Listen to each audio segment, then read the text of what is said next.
कोने बहाने से पिता को भाई साहब को मार देते, क्रोध था इतना, और नहीं तो हम अपने आप को भी समाप्त कर देते, मर भी सकते थे। हमको सत्संग से मतलब है, बत्संग से मतलब नहीं। यानी कि कहीं ना कहीं टीआरपी में सत्संग नहीं बत्संग होती है। बत्संग होता है, बातों का संग होता है, सत्य परेशान होता है, पराजित नहीं होता है। नमस्कार, आप देख रहे हैं पटना न्यूज एक्सप्रेस और मैं हूं आपके साथ सरबिंदु कुमार। अभी एक बार फिर से हमारे साथ मौजूद हैं बैरागी बाबा जी महाराज, और इनसे जानते हैं इनकी जीवनी के बारे में और कब इनको जो है ये बैराग का रोग लगा, कब इनके मन में बैराग पनपा। इनसे जुड़ते हैं, बात करते हैं और आइए सीधा सीधा जुड़ते हैं। सबसे पहले हमारे चैनल में आपका बहुत बहुत स्वागत है। आपका भी स्वागत है, और जो हमारी श्रोता जो हमारे भक्तगण सुन रहे हैं उनको भी साधुवाद एवं धन्यवाद जी। जैसा कि आप बैरागी बाबा के नाम से प्रचलित हैं जी प्रभु, तो ये बैराग जी नाम में ही छुपा हुआ है। बैराग बैराग का मन में कब आया, कब पनपा बैराग का भाव आपके मन में?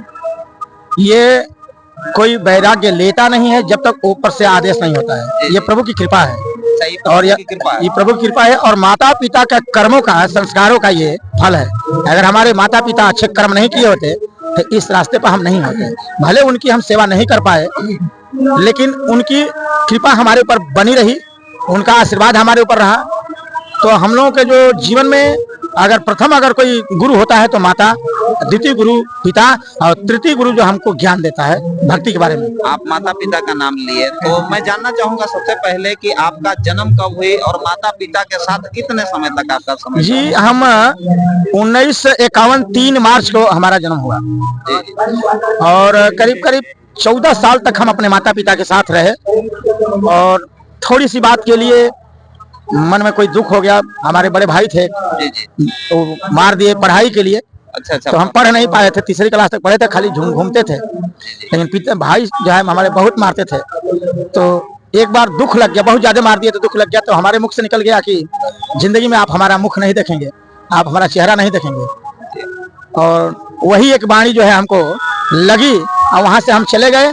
और हमारे एक महात्मा थे स्वामी संपूर्णानंद जी महाराज, तो हम घूमते घूमते प्रयागराज चले गए, और वहाँ प्रयागराज में संपूर्णानंद जी महाराज की कथा सुने। और वहां से कथा सुने तो हम आगे बैठे थे, तो कथा जब सुने तो शिव पार्वती का प्रसंग चल रहा था, सती का। तो प्रसंग में हमारे आंख से आंसू गिरने लगा, जैसे लगा कि कुछ कम पैमान होने लगा। तो हमारे संपूर्णानंद जी महाराज बुला लिया और कहे कि अरे तू रो क्यों रहा है? तब हमने कहा कि प्रभु आपकी कथा सुन करके। तो कह रहे तू अगले जन्म में साधु था, लग रहा है इस जन्म में तू साधु होगा। और वहां से लग रहा है कि दिन हमारा शरीर हुआ, लेकिन हम मंत्र नहीं लिए उनसे। हम मंत्र इसलिए नहीं लिए कि वो शिव संप्रदाय के थे, तो हमको सात्विक बनना था। और शिव के भक्त जो होते हैं कुछ ना कुछ जो है यूज करते रहते हैं लोग। तो गांजा हम भी पीते थे, लेकिन छुप छुप करके।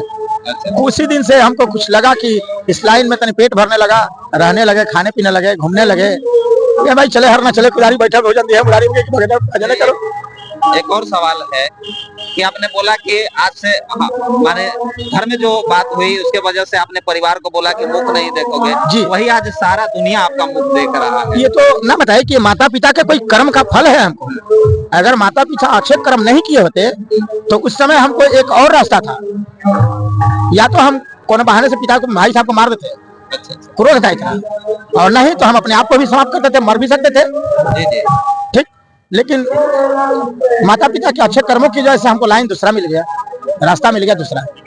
और उसी प्रयागराज में हम जाकर के मंत्र लिए, और मंत्र लेने के बाद हम चले गए देवघर। देवघर से इनरवा मठ गए, इनरवा मठ जा करके कुछ दिन रहे। फिर अयोध्या में जा करके रहे, अपने दादा गुरु हैं हमारे स्वामी राम हसन जी महाराज। तो रहने के बाद रहते रहते रहते रहते आ गए हम 1978 में बिहार में। 78 में आए तो हमारे एक महात्मा थे माचा स्वामी, तो छुप छुप कर उनकी कथा हम सुनने लगे, और सुनते सुनते सुनते सुनते हमारा दिल लग गया उनके साथ, और उन्हीं का कथा हमको अनुभव करने का मौका मिला।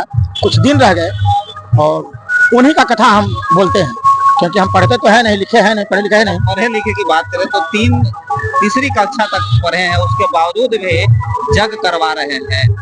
तो क्या कभी पढ़ाई की कमी खली? कमी तो आज भी खलती है, क्योंकि अक्षर कोई ऐसा ऐसा मिल जाता है जिसको हम समझ नहीं पाते, उस अक्षर को पढ़ भी नहीं पाते। साधारण अक्षर को पढ़ते हैं, लिख लेते हैं, लेकिन कहीं कहीं ऐसा संस्कृत वर्ड आ जाता है जिसको हम नहीं बोल पाते हैं, तो वहाँ पर हमारी चेतना शक्ति जो है शून्य हो जाती है कि अगर पढ़े लिखे होते तो इसको हम उठा लेते। बावजूद भी मैंने भैया की जगह कितने जगह भी तक करवाए होंगे? ये हमारा 100 नंबर पे जगह है जो फुलवारी शरीफ प्रखंड में बाघाटोला में हो रही है। देखिए शिक्षा का भी अभाव और मन में बैराग बहुत कम उम्र में लगा, उसके बावजूद भी आज इन्होंने जग का शतक लगाया है। फिर एक बार जुड़ेंगे और जग का शतक लगाए यहाँ आकर के, क्या कुछ परेशानियां भी आई इसके लेकर के? जी, हमारे धर्म में कंस के पिता 99 जग कर लिए थे। 100वां जग कर जब करने चले तो उनका पुत्र ही उनका विरोधी बन गया। अच्छा, पुत्र ही विरोधी बन? जी, कंस ही विरोधी बन गया और उनको बंदी बना लिया।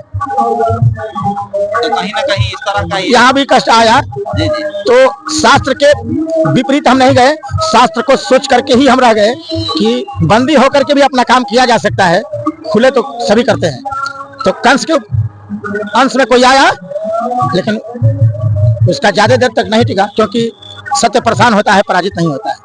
बिल्कुल बिल्कुल। अगर इस धैर्य को हम छोड़ देते तो कंस का विजय हो जाता और हमारी उपहास होती चले जाते यहाँ से। तो कष्ट सह करके ही जो कुन जाई कष्ट कर जोई, जाते हुई नींद जुड़ाई होई। अगर इंसान कोई कष्ट करता है तो अच्छी नींद आती है, और जो कार्य करके जब सफल हो जाता है तो उसको शांति मिलती है, तब उसको नींद आती है। जब तक कार्य सफल नहीं होता है तब तक उसको नींद नहीं आती है। तो ना हमको भूख लगा, अब भोजन भी हम छोड़ दिए थे।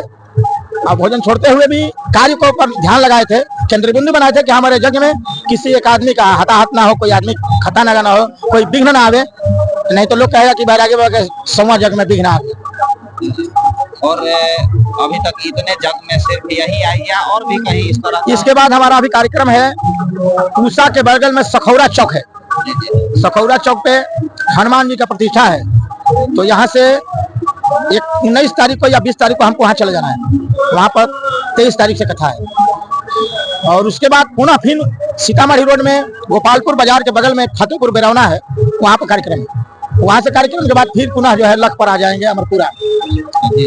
और अभी 2-3 कार्यक्रम और है जो एडवांस बुकिंग है। चलिए एक सवाल लेते हैं। आज जितने भी देखते हैं साधु महात्मा सब लोग टीआरपी के फेर में लगे रहते हैं कहीं ना कहीं, इससे हमने क्या कुछ कहना? नहीं, इससे मतलब नहीं आता। हम आप फिर भी साधारण व्यक्तित्व में रहते हैं, इसलिए कि ज्यादा हाई फाई में जाएंगे तो हमको भक्ति नहीं हो पाएगी। जी जी। यानी कि भक्ति स्वतंत्र है सरकार, भक्ति स्वतंत्र, सकल सुख खानी, अबिर सत्संग न पावा ही प्राणी। हमको सत्संग से मतलब है, बत्संग से मतलब नहीं। यानी कि कहीं ना कहीं टीआरपी में सत्संग नहीं बत्संग होती, बत्संग होता है, बातों का संग होता है। जी जी जी। और जहाँ संत समाज बैठता है, शांति माहौल होता है, वहाँ सत्य की बातों का संग होता है। जहाँ ज्यादा हाई फाई में गए तो वहाँ पर केंद्र बिंदु जो है टूट जाता है भगवान से।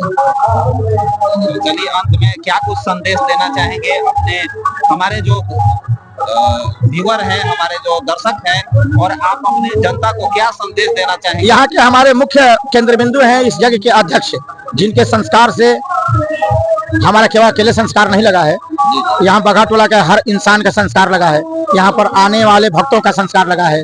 उनकी मनोवृत्ति अच्छी रही है, यहाँ पे भगवान के बारे में उनको चेतना मिली है, उनके माता पिता का भी संस्कार है, ताकि यहाँ आने के बाद भी उनका मनोबल जो है सही रहा और मनोवृत्ति सही रही, व्यक्तित्व सही रहा, तभी यह कार्य सफल हुआ। और इसका श्रेय हमारे मुख्य जो यज्ञ के अध्यक्ष हैं हरिनारायण जी को जाता है, जो हमारा साथ दिए और अभी तक हमारा साथ दे रहे हैं। और उनके साथ एक हमारे आर्थिक सहयोग में सबसे बड़े ये भी हैं।